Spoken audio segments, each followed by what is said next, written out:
Hello. Um, I am very happy to be here. I'm very happy to see so many people have come out to this. I want to thank Society of the Cincinnati for hosting this event, for bringing me back out here to Washington, D.C.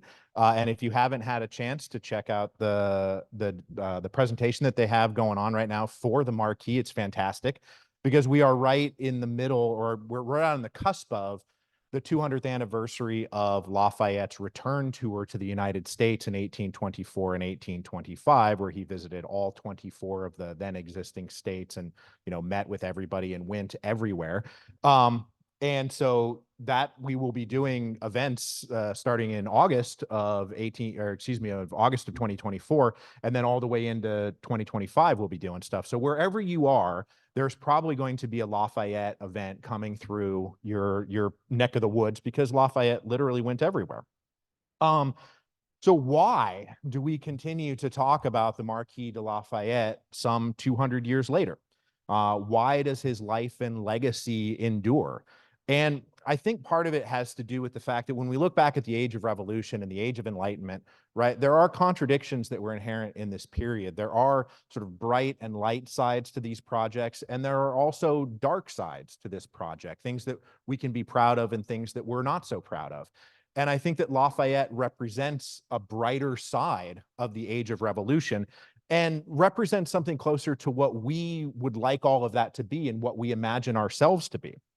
And so he displays throughout his life some certain character traits that I think are really quite admirable and worthy of talking about and thinking about, particularly the fact that he was ambitious, he had idealism, he was courageous, he was resilient, and above all, he always focused on practical actions over just like philosophical wish casting. As I'll talk about, when Lafayette saw a problem that he wanted to ameliorate or some injustice that he wanted to correct, he was always going to be there with time and money and attention. He's not just going to write a pamphlet. He's not just going to throw a little bit of money around. He really devotes himself to a lot of these causes to make material changes in people's lives for the better.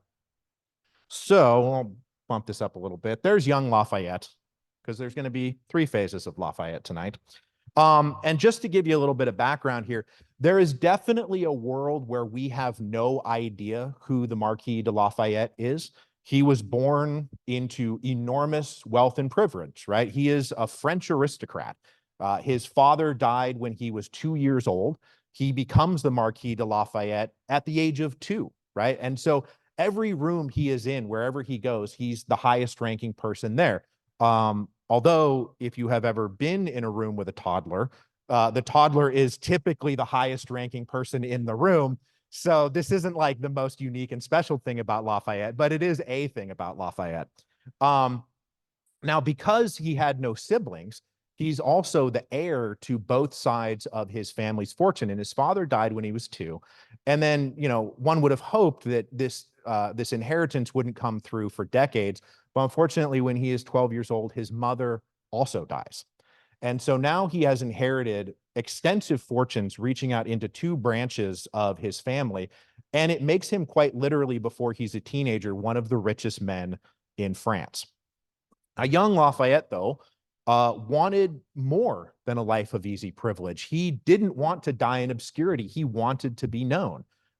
He was raised on stories of his glorious ancestors. You're descended from somebody who fought with Joan of Arc, right? And, by the way, if every French person who said they had an ancestor who fought with Joan of Arc, the 100 Years' War would have been over in about a week. They would have taken the British, no problem. But he said later in life, I can recall no time in my life when I should probably have started that timer so I stay on time. I recall no time in my life when I did not love stories of glorious deeds or have dreams of traveling the world in search of fame.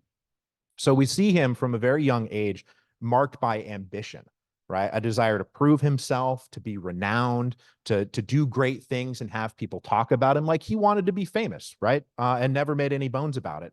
And that ambition is what's going to carry him beyond the life of easy privilege that would have required precisely nothing from him. But we also find from a very young age, Lafayette's ambition, it's not just to do anything, right? He's not driven just by sort of a naked narcissistic need for attention. he's also driven by this other part of it. He has this other part of his guiding compass, which is an idealistic streak. He's an idealistic person.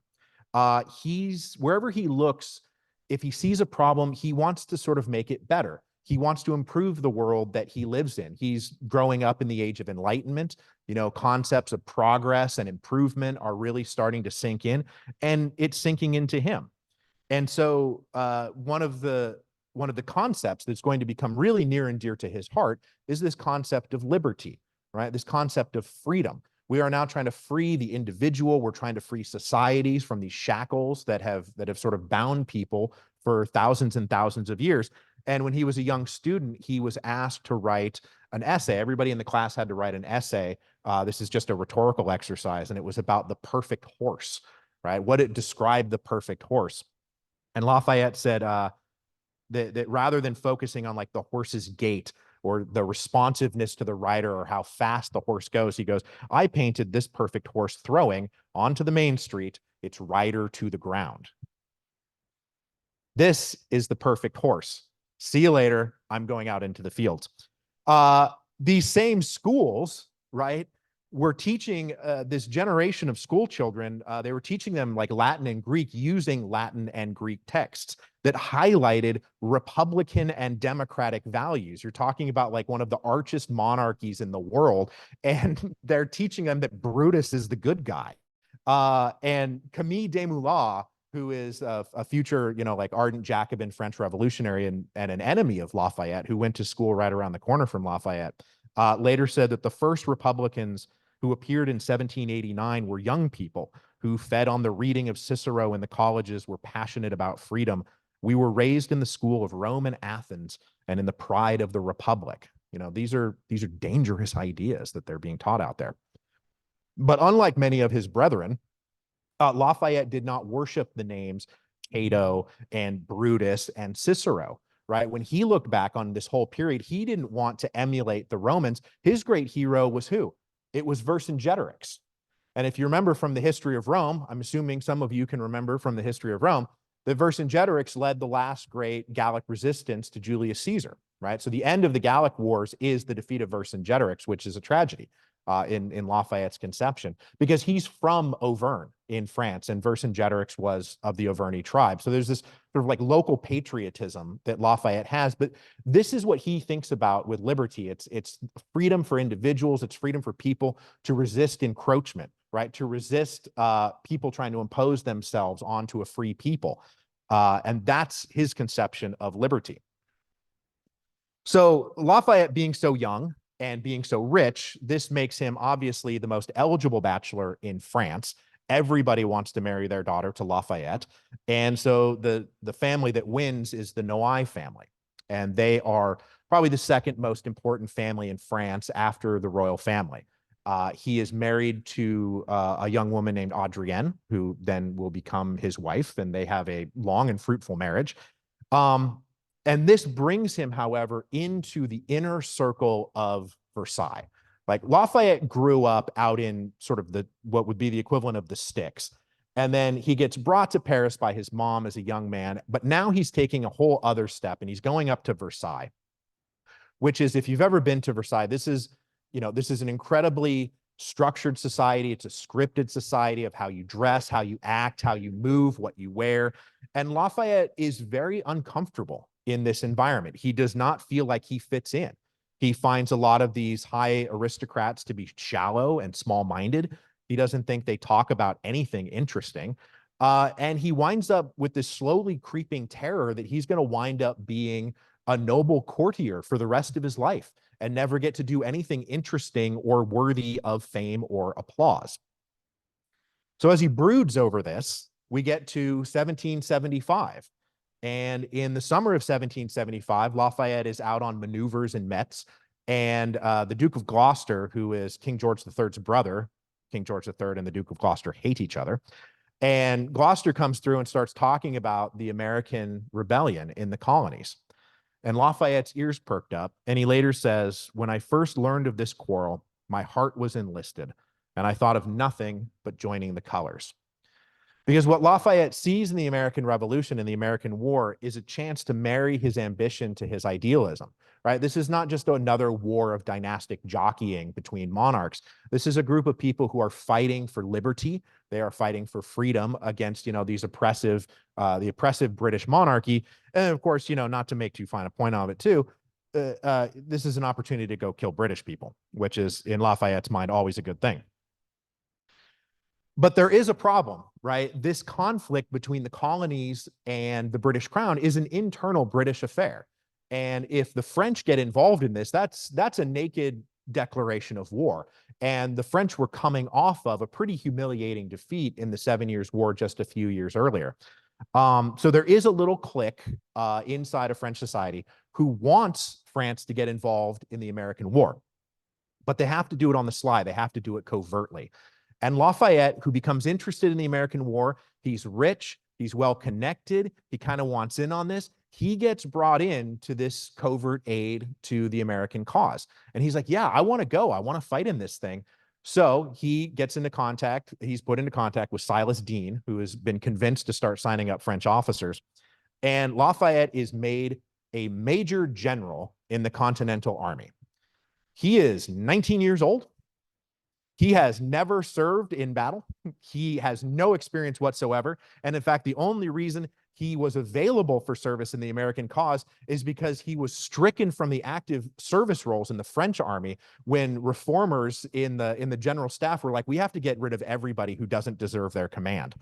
And Lafayette was on that list as a captain. So now he's a major general. And so he's going to sail. He's planning to sail to America, bearing this commission. I'm going to be a major general in the Continental Army. But when Deane signs this, he says very explicitly, like, why am I doing this crazy thing? It's not because Lafayette is Alexander the Great. They said it was because of his high birth, his alliances, and the great dignities with which his family hold at court and his considerable estates in the realm. So what Deane sees, what the Second Continental Congress is going to see, and what George Washington will see is that in Lafayette, you have somebody who has a direct connection to the King and Queen of France and to the highest ranking ministries, because the American leadership knows that if they're going to beat the British in this war, they're not going to do it just with their muskets and stalwart Minutemen. God bless the stalwart Minutemen, but they're not going to get it done alone. They also need things like the French Navy. And Lafayette is going to represent a direct line of communication back to the French court. But this brings us to sort of, it helps me highlight another one of Lafayette's sort of admirable traits, which is resiliency.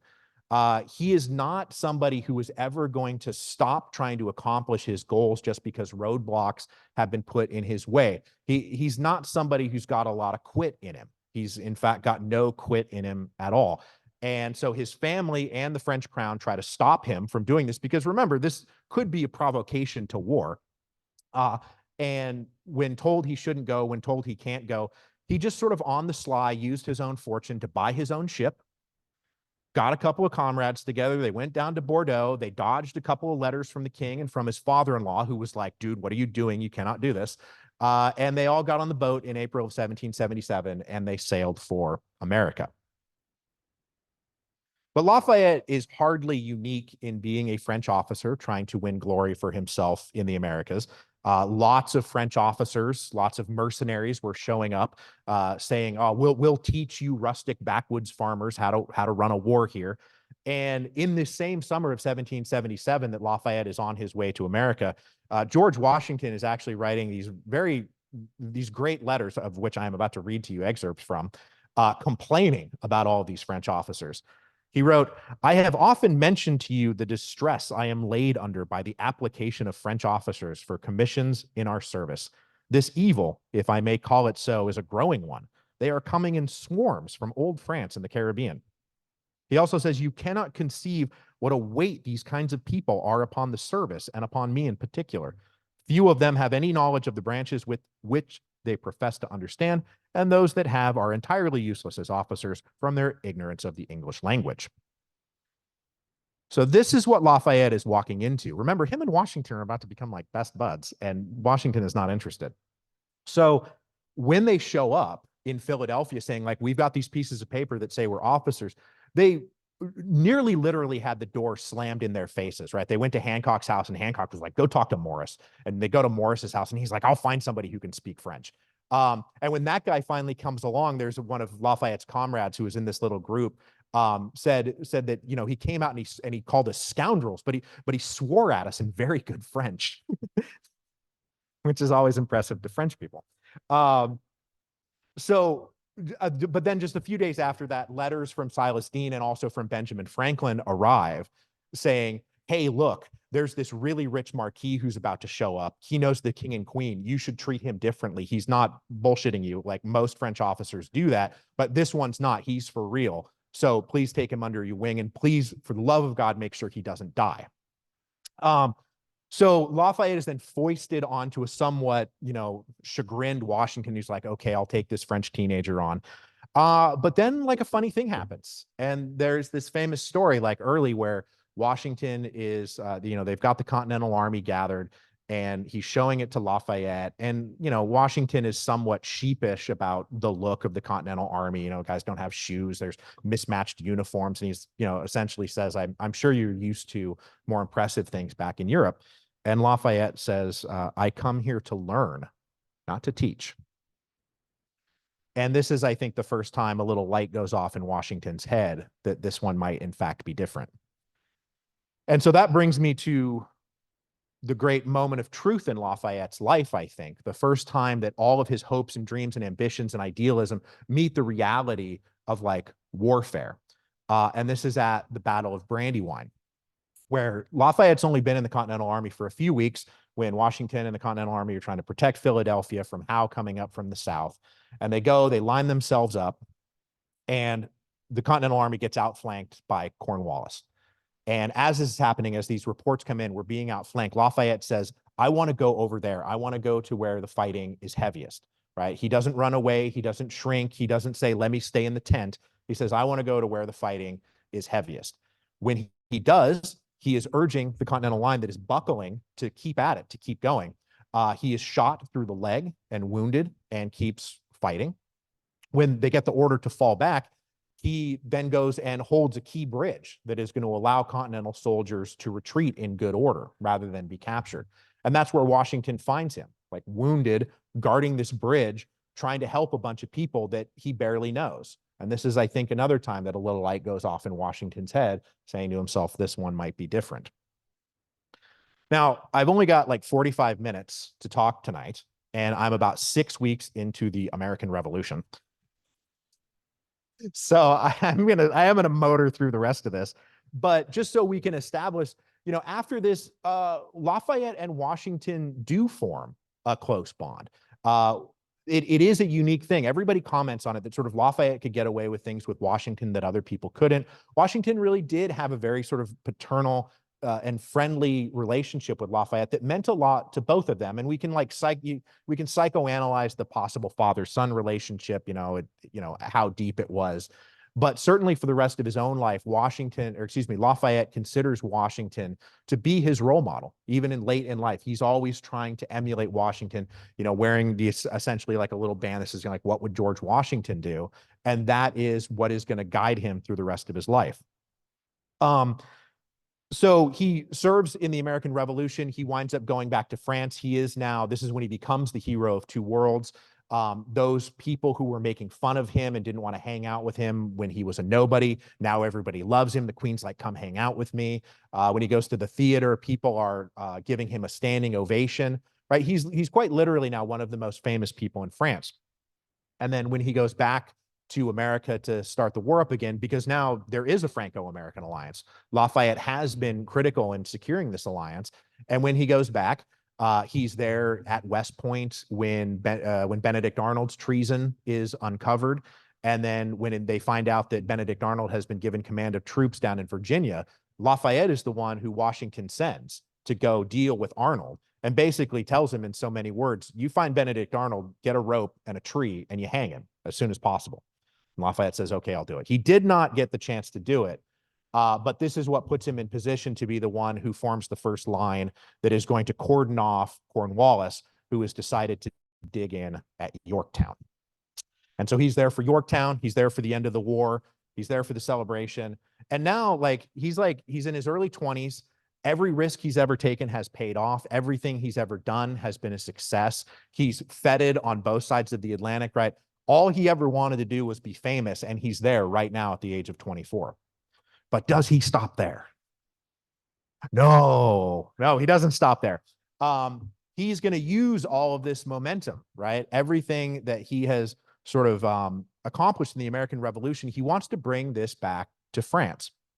And he joins this coterie of liberal nobles who can see because it's plain as day, that there are all kinds of dysfunctions in French society, the French monarchy, with how revenue is raised, with how spending is done. There's jurisdictional overlaps. There's all kinds of ways that the French monarchy is incredibly dysfunctional. And Lafayette has this, like I said, he has this idealism and he has this ambition to do good works. And so anytime he comes across something, whether it's, equal rights for the Protestants, prison reform, he's down in his home estates, and there was a grain shortage and a famine. So he was being told by his financial advisors, now's a great time to sell at a high price, right? Because people will buy your grain and he's like, why would I do that? They're starving. So he sets up his own grain silo for them to create backup grain, right? This is Lafayette's mentality. And this carries him into, as we move through the 1780s, he doesn't have his head in the clouds, right? He's not writing works of philosophy. He's always trying to do philanthropic good works. He's always trying to answer a petitioner and say yes, I'll do what I can for you. And this brings us to probably the most important of all of his humanitarian interests, and that is his budding abolitionism. Because during the American War, Lafayette, of course, encountered slaves and slavery, but he didn't give it that deep. He didn't give it much thought during the war. But after he came back, it's very clear that the wheels start turning in his head. And he's saying to himself, if we just fought a war for liberty and slavery is the opposite of liberty, probably that means that slavery should be abolished. It's got to be on the way out now. So he wants to become a leading advocate of abolitionism. And he writes to John Adams, who's up in Britain at the time. He says, I want you to send me everything that has ever been written on the matter of abolitionism, because I want to study it. I want to become an expert on it. And then when he gets this crate of books that Adams sent him, he writes back, thank you for the valuable books you took the trouble to find for me. In the cause of my black brethren, I feel myself warmly interested, and most decidedly so far as respects them against the white part of mankind. Whatever be the complexion of the enslaved, it does not, in my opinion, alter the complexion of the crime which the enslaver commits, a crime much blacker than any African face. It is to me a matter of great anxiety and concern to find this trend is sometimes perpetuated under the flag of liberty, our dear and noble stripes. And yes, it was. So Lafayette, though, as I said, he's interested in practical action and in doing things, right, to address the concerns that he has. So what he does is write to Washington in 1783 saying, permit me to propose a plan to you, which might be greatly beneficial to the black part of mankind. Let us unite in purchasing a small estate where we may try the experiment to free the blacks and to use them only as tenants. Such an example as yours might render it general practice. If we succeed in America, I will cheerfully devote a part of my time to render the method fashionable in the West Indies. So what Lafayette wants to do is prove in very real terms that it will not be an economic problem, it will not be a social problem, it will not be a political problem if we start transitioning these slave plantations into free farms and free plantations where people are being paid for their labor. So Washington declines to participate, but Lafayette goes ahead and does buy a little collection of plantations in French Guiana. And when he does this and he takes it over, he forbids the sale of any slave. He bans corporal punishment, pays wages, educates the children and the adults, and then in time, the plan is to hand the plantation over to them to run as free tenants rather than as slaves. So this is kind of everything all wrapped into one. This is ambitious. This is idealistic. This is a practical thing that he's doing. It's not just philosophy.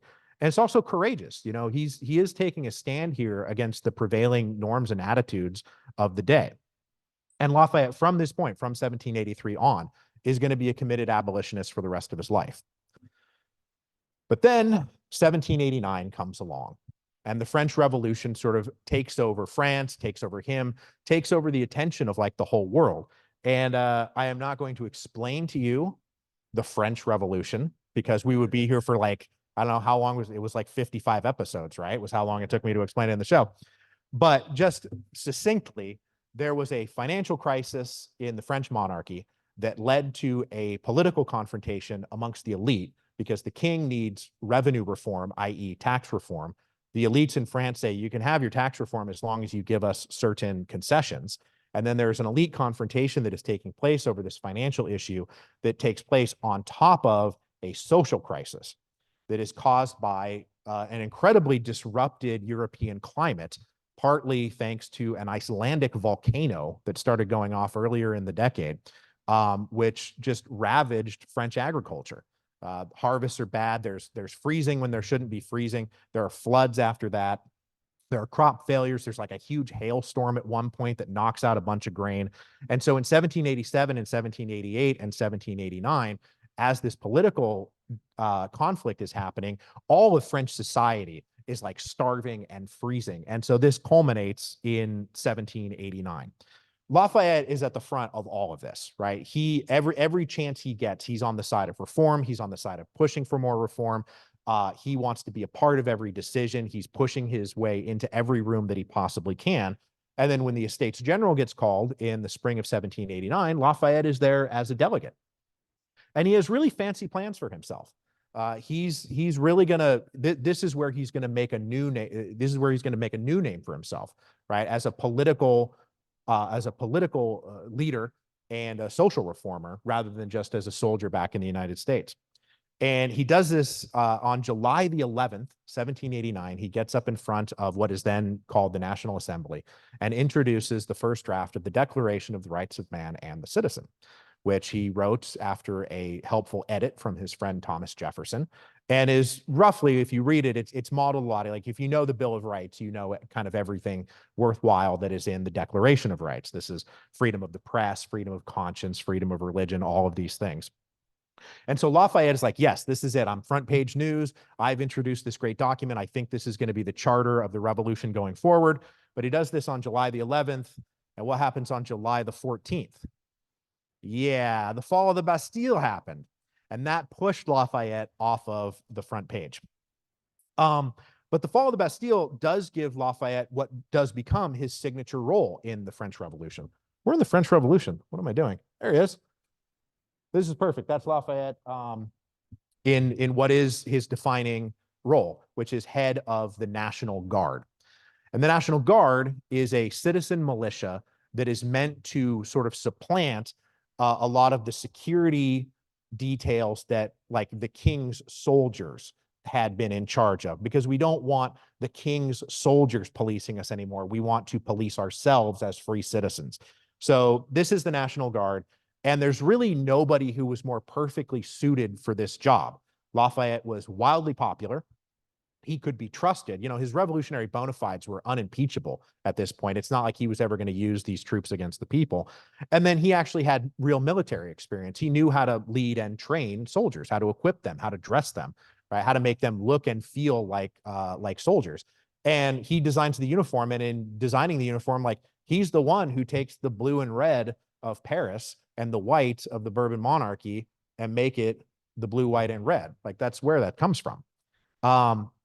But even though this is the perfect job for Lafayette, this is not a job anybody should want, because the brief is keep order in revolutionary Paris.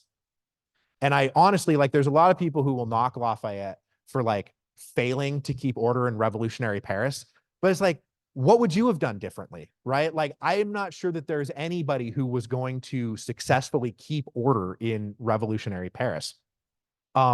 And it's hard for him. And there are lynchings. Things do get away from him.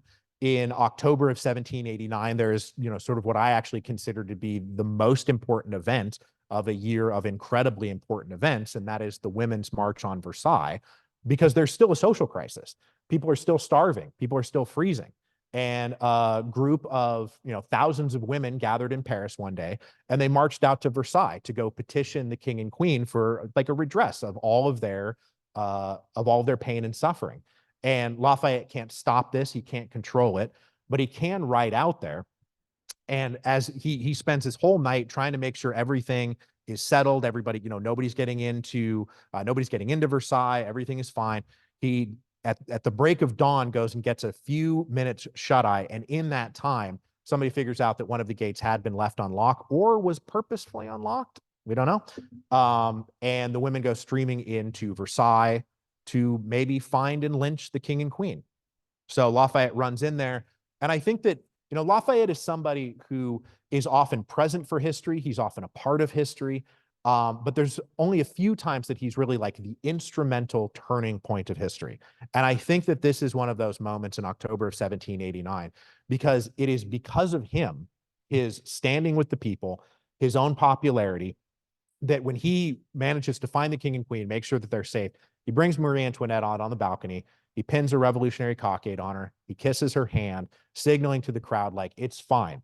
They're into it, right? We're going to do a constitutional monarchy now. The revolution is going to continue. You don't have to oppose the monarchy. And then brokers a deal where they all go back to Paris together, which is the end of the French royal family living out at Versailles and the beginning of them living in Paris, which does have a hugely dramatic role in the future course of the French Revolution. A couple months after this, they celebrate what is kind of meant to be the end of the revolution. In July of 1790, so 1 year after the fall of the Bastille, they gather all of the National Guard, or representatives of the National Guard, from everywhere in Paris, or from everywhere in France, to come to Paris to celebrate this huge party out on the Champ de Mars, which is today it's the field in front of what is where the Eiffel Tower is. And in the center of this celebration is Lafayette himself. Off to one side is the National Assembly, off to the other side is the king and queen, and it is Lafayette who is actually in the middle of all this. So he was not a small-time player. He was not a little thing. He was a big deal. But that moment also happens to be the absolute apex of his fortunes in the French Revolution, because after that, history just kept happening. And the Jacobin clubs become a thing, and they start radicalizing in a leftward direction. Conservatives who have opposed every part of the revolution are radicalizing in a reactionary direction.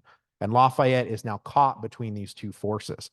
And he wrote back to Washington in the middle of all this, whatever expectations I conceived of a speedy termination to our revolutionary troubles, I am still tossed about in the ocean of factions and commotions of every kind, for it is my fate to be attacked with equal animosity from every side. And that's true. His standing with the public was starting to fail.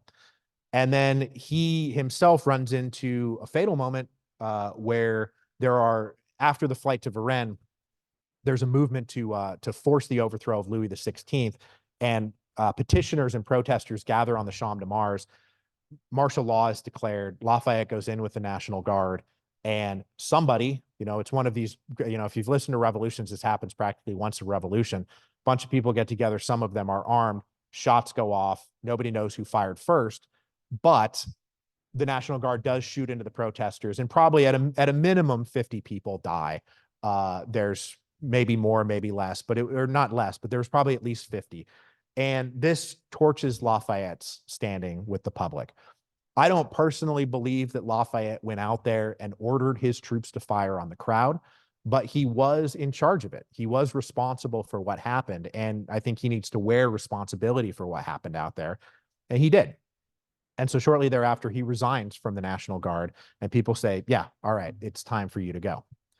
But he was then recalled to service because the French Revolution is continuing to expand. It's getting more radicalized. There's now a push to declare war on Austria and Prussia, and hopefully get Austria and Prussia to declare war on them so we can steamroll the old monarchies of Europe and spread the gospel of liberty wherever our arms take us.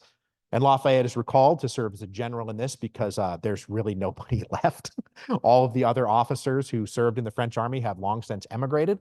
And so there are very few people who can actually take on this role. And he does, but back in Paris, his enemies in the Jacobin clubs, right? Danton, Desmoulins, Robespierre, they are attacking him. They're excoriating him. They're attacking the king and queen. They're attacking the war effort. They're saying this is, and this is all true, by the way, that Louis XVI and Marie Antoinette were trying to undermine the war effort from the inside. They were writing saying like, yeah, come do this, to, defeat the French army. They're literally committing treason here. And this becomes widely known. And in August of 1792, there's sort of this thing that we call the Second French Revolution, which is an uprising against the king and queen. This is what's actually going to depose the monarchy and lead to the French Republic. Lafayette is out on the front lines trying to run an army that doesn't really like him, and he doesn't really like them. And one of his most vocal critics, Georges Danton, becomes the Minister of Justice. And this is not anything Lafayette is excited to hear about, because Danton then issues a warrant for his arrest because of, specifically and among other things, the massacre of the Champ de Mars. So Lafayette is stuck really here between a rock and a hard place. If he goes back, he will be arrested. And had he gone back and been arrested, I can guarantee you he would have died in the Reign of Terror, because one of his pals, who was also blamed for the Champ de Mars massacre, Jean-Sylvain Bailly, was taken to the spot of the massacre and beheaded. And I reckon that if Lafayette had been arrested, that's exactly when he would have died. So instead, he does the other thing. He runs for it. And he tries to make it across the lines. And his plan is to make for America. But he is now out. He's now going to be out of France for a while. And Governor Morris, one of the authors of the Constitution, who's over there in France, and who had been in constant contact with Lafayette through all of this, wrote back to Washington saying, thus his circle is completed. He spent his fortune on a revolution and is now crushed by the wheel that he put in motion. Now, Lafayette believed that when he crossed the lines, he would be treated the way that other fleeing nobles were treated by the Prussians and by the Austrians and by the British, which is like, yes, you're fleeing the revolution. We're all on the same side here. We're all enemies of the revolution. But as soon as Lafayette shows up, they're like, oh, no. No, you are not. I mean, you're fleeing the revolution. We get that. But like, you started this. Like, you opened Pandora's box. Do you understand that? And he's like, no, I just want to go to America. Please let me go. And they said, no, they designated him as a prisoner of the state, which exempted, like, they didn't have the Geneva Conventions back then, but there were sort of rules of war that were signed by various powers. And the Austrians and Prussians declaring him a prisoner of state removed him from what would essentially be the Geneva Conventions. They could do whatever they wanted to him. And they did. They chucked him in a prison. And when we think about, sort of like a noble like Lafayette being held in custody by other aristocrats, these guys were all clubby with each other. And so maybe it's like a very nice house arrest in a chateau someplace. You can't go anywhere, but like otherwise it's fine. No, these are literally dungeons that him and a few of his companions are being put in. Conditions are bleak. He's in solitary confinement. He is going to be near death off and on through a lot of this because his health is collapsing. And he's going to spend 5 years in these conditions. Now, eventually, he's joined in his confinement. His wife and 2 of his daughters petition the Emperor of Austria, who Adrienne's family knows personally. They go and they petition and they say, look, we'd like to at least join Lafayette in his imprisonment, if that's okay with you. And he said, yeah, if you want to, you can. And so they did. And they lived together as a family in these 2 little jail cell apartments. And I don't want to get too much off on a tangent here, but as he said, I was in Paris during COVID. And it was me and my wife and 2 kids who were young. And it was a 500 square foot apartment. And we were on a 23-hour-a-day lockdown for several months. And so if you read Hero of Two Worlds and you get to the section on the prisoner of Olmütz, please know that this is a semi-autobiographical chapter. We got through it and it was fine. And they were all finally released thanks to who else? Napoleon Bonaparte. Because of course Bonaparte's coming into this. Bonaparte started whipping the Austrians in Italy, and he cleared the road to Vienna, which forced the Austrians to the negotiating table. And amongst the French demands was, you have to release all of these French prisoners that you have, including the prisoners of state. We know you've still got them. And that means including Lafayette. So most, I think, biographies of Lafayette end here. Most of the biographies that I read of Lafayette take him through, like, he's a young dashing hero in the American Revolution, bit more of a mixed bag in the French Revolution. He becomes a prisoner, he's released, and then later, like 25 years later, he comes back for this return tour through the United States, and that's the beats of his story. And the reason I wound up, I think, writing Hero of Two Worlds is because when I got him out of Olmütz, I realized that he had a whole second half of his life, right? And he never actually quit politics. He's always going to be doing this. He's resilient. He's still idealistic. He's still ambitious. He's never going to stop trying to accomplish the goals of the French Revolution. And even the French Revolution that would have beheaded him, that beheaded a great deal of his in-laws, he still is going to defend it on down the road and say, what we were trying to do was good, and I want to keep trying to do it, even if I think it went off the rails a little bit. So he does keep his head out of politics during the Napoleonic era, even though he opposes Napoleon. They kind of reach an understanding that Lafayette won't be messed with as long as Lafayette doesn't sort of publicly criticize the regime. And then also he promised Adrienne that he would stay out of politics. It's, you know, but when Napoleon starts to lose battles in 1814 and 1815, Lafayette recalls himself to service. He goes to Paris. He is a part of the events surrounding the 100 Days. He's in the room. He's a part of the delegation that goes to tell Napoleon, hey, look, man, you've lost. It's time for you to abdicate. And Lafayette tries to pull strings to get Napoleon exile in the United States. He tries to get him an American passport, which is a really funny thing. Like Joseph Bonaparte winds up in New Jersey, right? We do know this. He had a very nice place out in New Jersey. But so Lafayette was like, oh, maybe we can send him to America. And the British are like, no, we are going to take this guy from here. But after the fall of Napoleon, Europe enters this age of reaction to everything that had happened over those sort of like 25, 30 years of the revolutionary era. And there's a reactionary turn. The monarchy is restored. All of these like liberal ideals are being pushed back. And Lafayette doesn't like any of this. And there were sort of like gestures that the restored Bourbons needed to make to the people in order to have their monarchy back. And some of it was there would be, you know, elected chambers, some kind of an elected legislature. There was a charter of government. And Lafayette gets in on all this. He's a member of the Chamber of Deputies, and he is arguing for liberal principles throughout all of this. And by the end of the French Revolution, you know, he was considered a reactionary dog. And now here in the age of reaction, he's back to being on the leading left edge of politics without really ever changing any of his beliefs. The world is sort of swirling around him. But after years of sort of trying to combat these reactionary turns, he realizes that the monarchy is never going to do this of its own accord. It's never actually going to let them get what Lafayette thinks that they deserve. And so he goes back on the revolutionary wagon. And him and some fellows in the Chamber of Deputies, other liberals, and some idealistic army officers import this the structure of an Italian secret society called the Carbonari, which is kind of like a Freemasonic organization that was created to fight the Napoleonic occupation. They import the structure of this organization to stage a mutiny. They want to have the army stage a mutiny against the Bourbon monarchy, where Lafayette will be declared the head of a new provisional government post-mutiny and post-revolution. So far from just retiring, like he's right back in the thick. This is actually some of the most revolutionary things he ever did.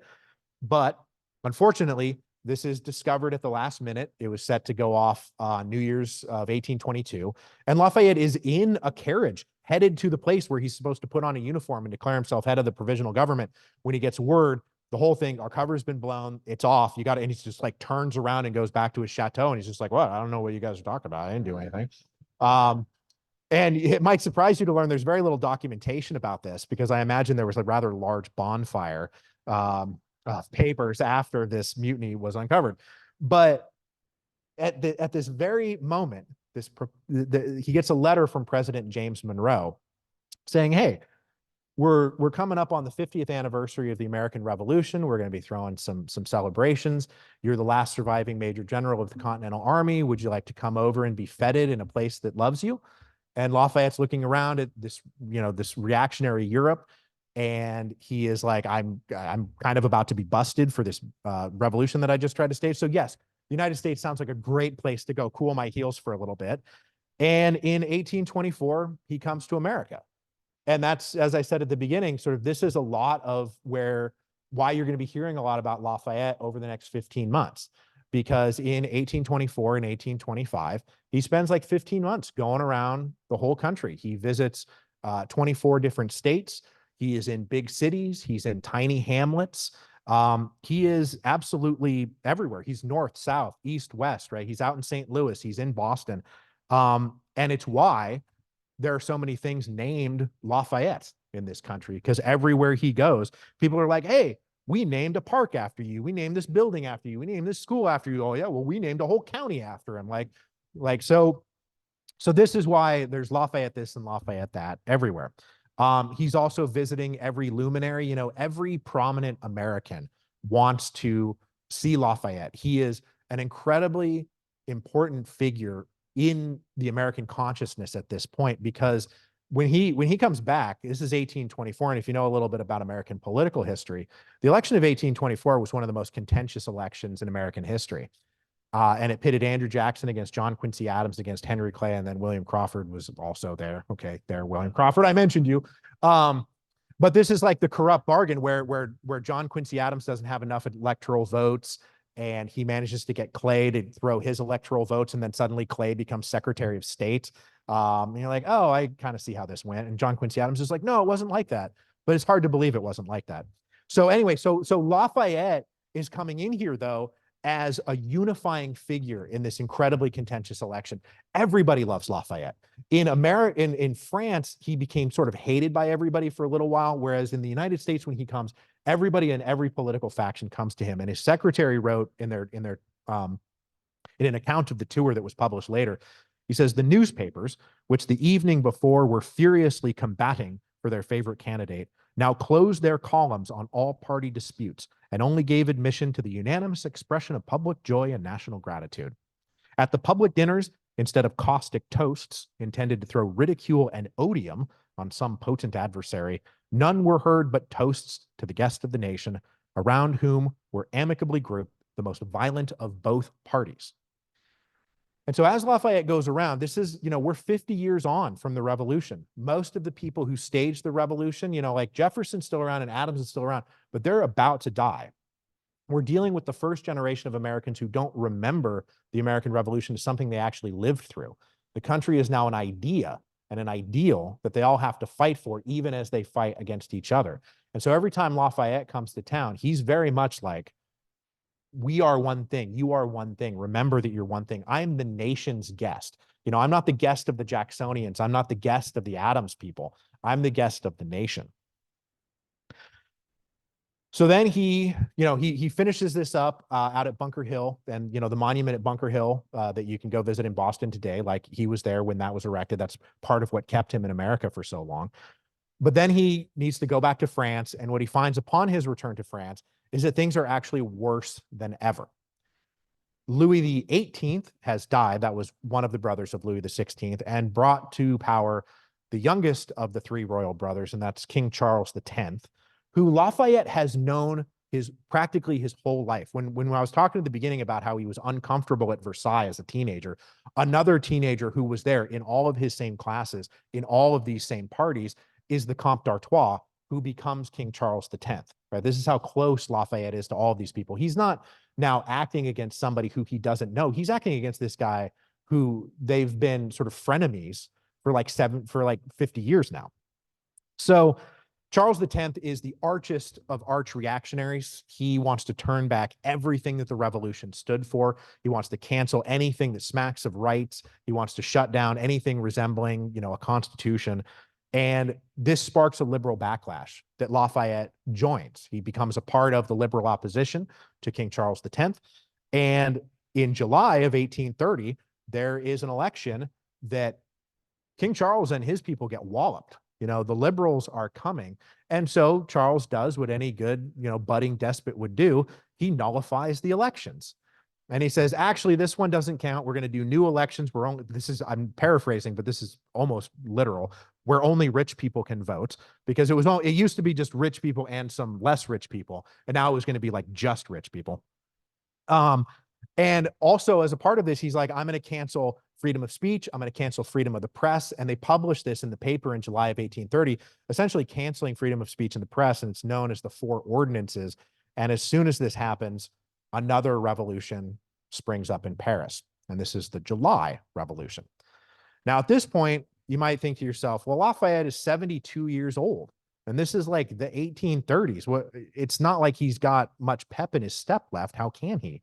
But he does, because remember, he's still ambitious. He's still idealistic. He still has courage. He's still resilient. And so when fighting breaks out in Paris, he goes and finds his old National Guard uniform, gets it tailored to fit his more ample frame. I got wrapped up. I forgot about the pictures. There he is. There's old Lafayette with a very convincing toupee, don't you think? So he goes down there. During the July Revolution, he is appointed head of a new National Guard. Like, he's back in a real political and military role inside of this revolutionary movement. He's out there inspecting barricades. He's issuing proclamations. And I think that this is another one of the times that Lafayette was himself instrumental in history, because there were lots of people who could have succeeded Charles X, right? It could have been a republic. There were Bonapartists that were out there saying like, hey, Napoleon was only it was only 15 years ago we had Napoleon. Maybe we should do the Bonapartes. And Lafayette really turned it towards a royal cousin, the Duc d'Orléans, who then becomes King Louis Philippe. And what Lafayette is hoping out of this, and what he hopes to gain from the Revolution of 1830, is what he wanted in 1789, which is a constitutional monarchy for France. He didn't think that France could move directly to a republican model the way that the Americans had, because the Americans had a long history of sort of self-government. But Lafayette thought a good intermediary step would be a constitutional monarchy. And Louis Philippe, who Lafayette had known for years, sort of agreed. And they said, what we want here is a monarchy surrounded by republican institutions. So Lafayette helps found the July monarchy, and then immediately realizes that there are more conservative elements who are also advising Louis Philippe, who think that Lafayette himself is too idealistic and wants to push too far in revolutionary directions. So by the end of the year, once Lafayette's usefulness to the July monarchy has been depleted, he's pushed out, and he's no longer the head of the National Guard. But does he quit? Does he go away now? Like, when does this guy ever retire? Does he ever retire? He never retires, because he's still a member of the Chamber of Deputies, and he spends the next several years pushing for reforms. He wants sort of amnesty for any liberal who gets busted out in Poland, who gets busted in Italy. He wants France to become a haven for sort of the resurgent liberal movement in Europe. He's giving speeches against Francois Guizot, who is like a powerful minister.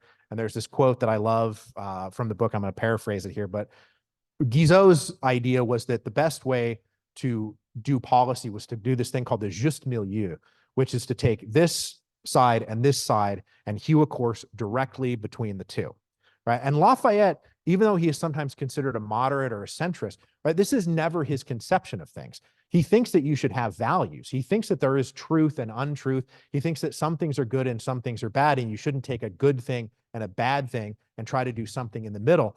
So he gives this great speech where he's like, look, if one person comes along and says that 4 + 4 is 8, and another person comes along and says that 4 + 4 is 10, we do not say that 4 + 4 is 9. That doesn't make any sense. So this is him at the very end of his life. And then, in the collection of his letters and his papers that his family put out after his death, the very last letter in that collection, this multi-volume collection, is a letter that Lafayette writes to the head of the Scottish Manumission Society. Because the Scottish Manumission Society is writing to Lafayette asking for information about the early days of abolitionism, because Lafayette is still known and still putting his name and his money and his time, his intention to the cause of the emancipation of the slaves.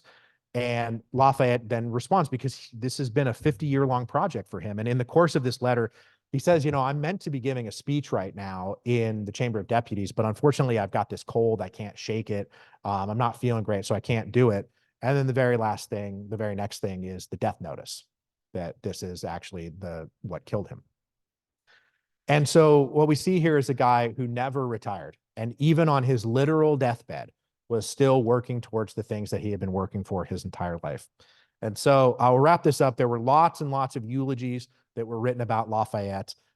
His funeral through Paris drew, I mean, they say hundreds of thousands of people. It's hard to tell if that's accurate, but, the streets were packed when Lafayette's coffin rolled through the streets of Paris.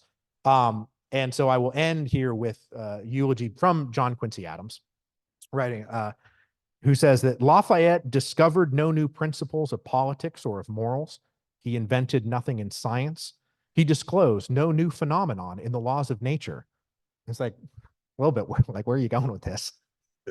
Okay. But, born and educated in the highest order of feudal nobility under the most absolute monarchy of Europe, in possession of an affluent fortune and master of himself and all of his capabilities, at the moment of attaining manhood, the principle of republican justice and of social equality took possession of his heart and mind, as if inspired from above. He devoted himself, his life, his fortune, his hereditary honors, his towering ambition, and his splendid hopes, all to the cause of liberty. And that he did. Thank you very much.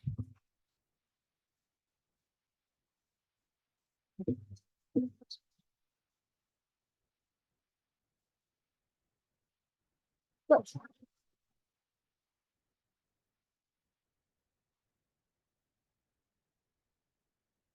right, folks, we do have some, time for some questions. So if I could kindly ask, if you do have a question, raise your hand and we will bring a microphone to you. And please wait until you have the microphone to speak, so our friends on Zoom can hear us too. So I will start here, and then Bridget has one over there as well.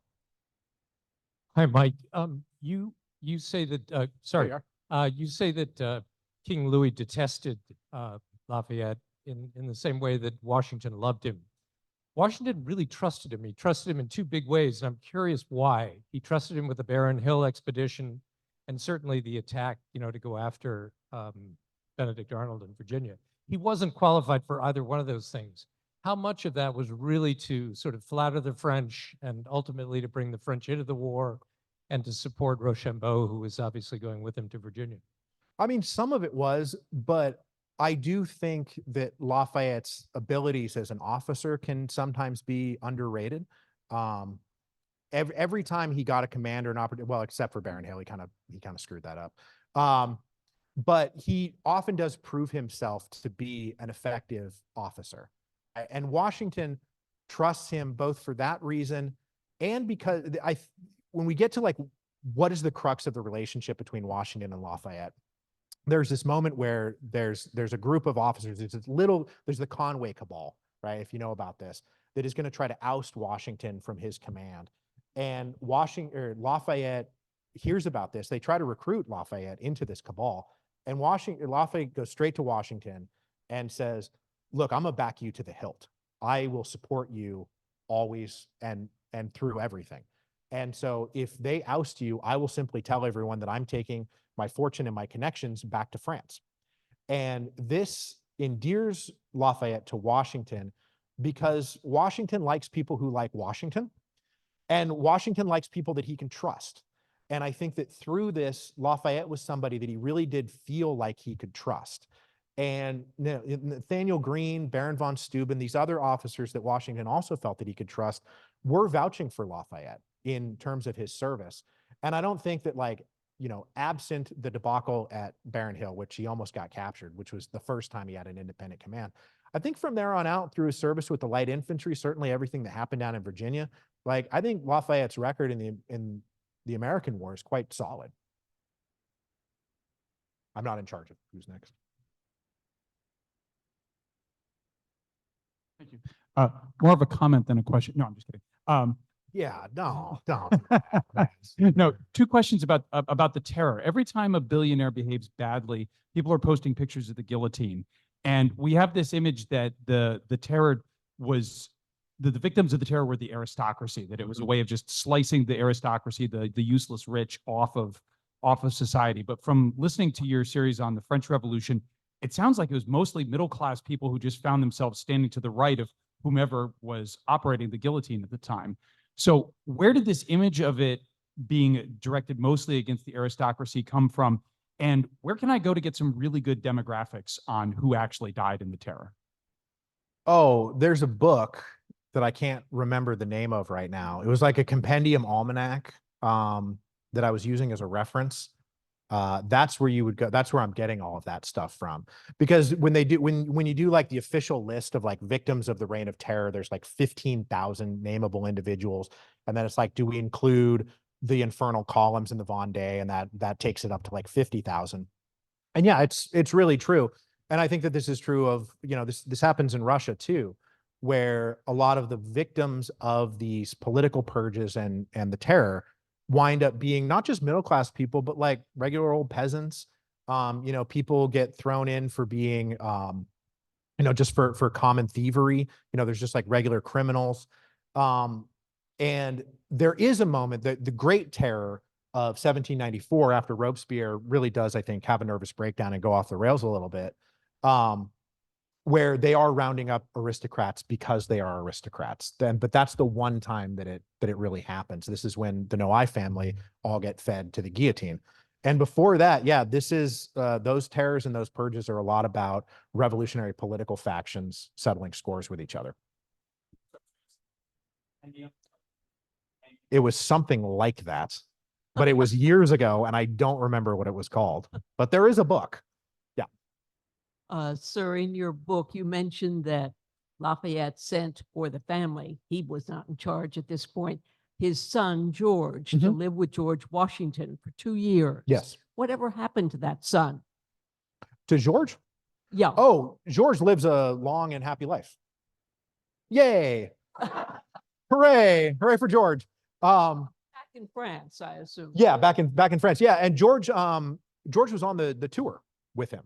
It was really it was the two of them together with a little coterie. So George is right there through everything. And yeah, he did. It was a little bit of a political complication because Washington was stuck trying to maintain neutrality through these wars. And Lafayette was on the list of proscribed individuals. He was on the emigre list after he fled. And so if Washington, the president of the United States, harbors the son of this proscribed emigre, then that's going to lead to a declaration of war, probably from France.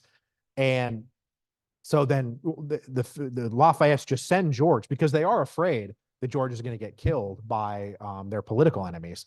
And when he shows up, Washington hems and haws about it a little bit. And then eventually, like, basically sentiment gets the better of his political instincts. And he's like, yeah, you can come live with me. And so, yeah, George lived out at Mount Vernon for like 2 years. Yeah. And then lived. Hey, Mike. Hello. Is there any evidence of Lafayette confronting Washington over his own ownership of slaves? I mean, it's there if you read between the lines. There's a quote later that's actually in here. Maybe I should just read it.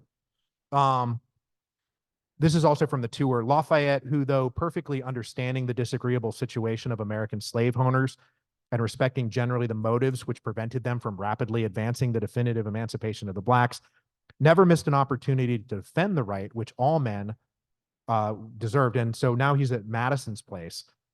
And when it's brought up in private conversation, he was pressing for Madison to emancipate his slaves.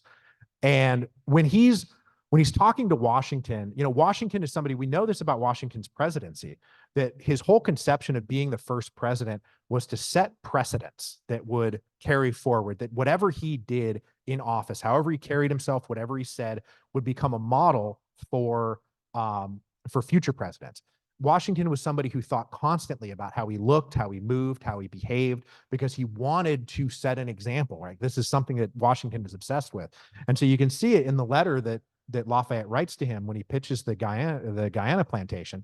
He's like, by your example, it will become a common practice that maybe if you as George Washington say, now is the time to do away with slavery, that it will happen. And, maybe it would have, maybe it wouldn't have. It might have been the death of George Washington's political career and the end of him, or maybe it would have had more positive effects. But you do get the feeling, I never saw anything written down, but like, there's a reply from Washington when he's saying, I'm not going to do this. He's like, well, next time you come, we'll talk about it. And I don't have any doubt that Lafayette brought it up with him. I really don't. Like, there's no evidence of it, but it just doesn't strike me as anything that he would have been shy about saying, even if he also would have accepted, no, we're not going to do it, and continued to be friends with Washington even after that. All right. Yeah. So my question goes back to revolutions. One of the most common themes of revolutions was that there usually ends up with a strong man, as you pointed out. Yeah. And many uncompromising idealists like Bolivar turns out to be a strong man at the end. So what makes Lafayette unique in this sense? He lived through 3 revolutions, and 2 of them he played critical roles in, where it could easily have taken over. Was it circumstance, or was there something unique about Lafayette that made him adverse to power despite his ambitions? So there's this thing about Lafayette that I've kind of come down on, that he was more interested in fame and renown than he was in power. Lafayette was not a power hungry person, right? He wanted to do good. He wanted to have influence, right? When he could throw his weight around, he wanted to, but he's not Napoleon. He's not even George Washington, right? In terms of how much power he wants to accrue for himself. And there's the famous moment, the Fete Lafayette in July of 1790, where he's got an army at his feet, basically. And the National Assembly's over there, and the King and Queen are over there, and I, as the head of the National Assembly, or excuse me, the head of the National Guard, are here. There is Mirabeau, who tried to make an alliance with Lafayette, but Lafayette didn't like Mirabeau. So Mirabeau went to the king and he's like, I don't like Lafayette. You shouldn't either. Mirabeau is saying Lafayette's trying to be a Cromwell, because they all knew the history of the English Civil Wars and the English Revolution. He's like, Lafayette's going to try to make himself a Cromwell. Just you watch. That was never Lafayette's interest. It was never his intention. You never find him making moves like that. If Bonaparte had been the head of the National Guard in 1790, you do kind of feel like maybe he would have just gone for it right then. But I don't think that it just wasn't, Lafayette just didn't have that killer power hungry instinct in him. And it makes him unique. You certainly made him nice to be with. Through all the Roman history that I have covered and all the revolutionary history I have covered, I'm going to say a bad word here, but like, I've dealt with some real bastards, not good people. Even if they did good things, they were not good people. They were not good to each other. They were, sociopathic and narcissistic. And I find Lafayette to be, pleasantly vain, but not narcissistic, and certainly not power hungry. And he didn't want to hurt anybody or anything. And so people ask me sometimes, oh, is this a great man biography? And I say, no, it's not a great man biography, but I think it might be a good man biography. I do think. I think Lafayette was a good guy. I do. Mike, I think it's a great place to wrap up. Is that a great place to wrap it up? All All right. here, yeah. Great. Okay. So- Thank you very much for coming out. I really appreciate it.